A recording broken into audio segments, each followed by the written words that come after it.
नमस्कार. कौतुकास्पद बातमी समोर येते. बाबासाहेब काटेंची लेख राज्यात प्रेरणास्थानी.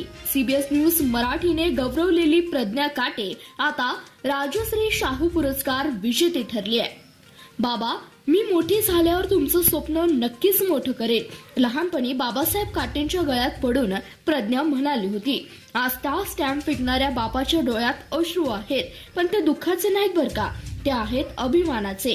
कारण त्यांची लेक कुमारी प्रज्ञा बाबासाहेब काटे आज राजश्री शाहू राष्ट्रीय प्रेरणा पुरस्कार 2026 ची मानकरी ठरली आहे.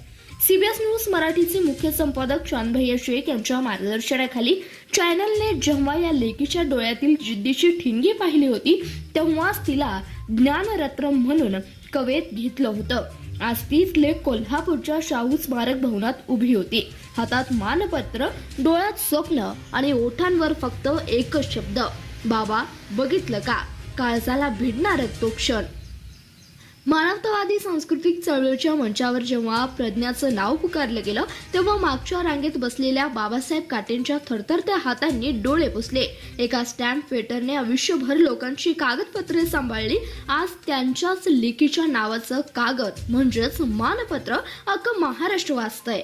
या कार्यक्रमावेळी माननीय दीपकभाई केदार, माननीय उत्तमदादा कांबळे, माननीय कपिल राजहंस, माननीय भरत रस्ताळे, माननीय मदन पवार, माननीय अनिल म्हमाने, डॉक्टर वसंत भागवत, डॉक्टर शशिमा चाळके, माननीय विश्वास तरटे, ॲडव्होकेट करुणा विमल या सर्वांच्या साक्षीनं लेकीचा सन्मान करण्यात आलाय. नक्की कोण आहे ही वाघीण? शिक्षण आहे तिचं BA-MS, द्वितीय वर्ष. रात्रीचा अभ्यास करून दिवसा समाजासाठी लढणारी ही प्रज्ञा आहे.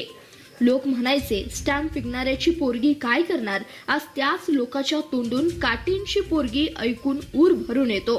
बाबासाहेब काटे भरल्या आवाजात सांगतात, बापाने स्टॅम्प विकून पेन विकत घेतले, लेकीनं त्या पेनानं भविष्य लिहिलं. कुमारी प्रज्ञा हिला सीबीएस ज्ञानरत्न, आदर्श बालगौरव आणि राजश्री शाहू पुरस्कार हे प्राप्त झालेत.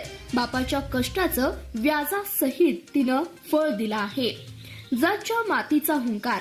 आमच्या गावात पोरगी जन्मली की लोक नाक मुरडायचे. आज त्याच गावात प्रज्ञाच्या नावानं गुलाल उधळला जातोय.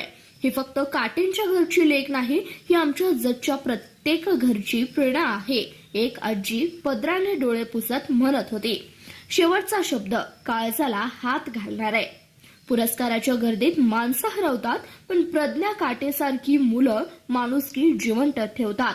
राजश्री शाहूंचं स्वप्न, फुलं आंबेडकरांची अश्रू आणि मुख्य संपादक चांदभैया शेख यांच्या मार्गदर्शनाखाली सीबीएस न्यूज मराठीची लेकीसाठीची लढाई, या सगळ्यांचा एकच अर्थ आहे. आता कोणतीच लेक स्वतःला ओझं समजणार नाही. प्रज्ञा, तू फक्त पुरस्कार जिंकला नाहीस बरं का, तू लाखो बापांच्या डोळ्यातील भीती जिंकली आणि त्या जागी विश्वास पेरला आहे. पुन्हा एकदा तुझं सीबीएस न्यूज मराठी तर्फे खूप खूप अभिनंदन. धन्यवाद. प्रतिनिधी इरफान बारगीत, सीबीएस न्यूज मराठी, सांगली.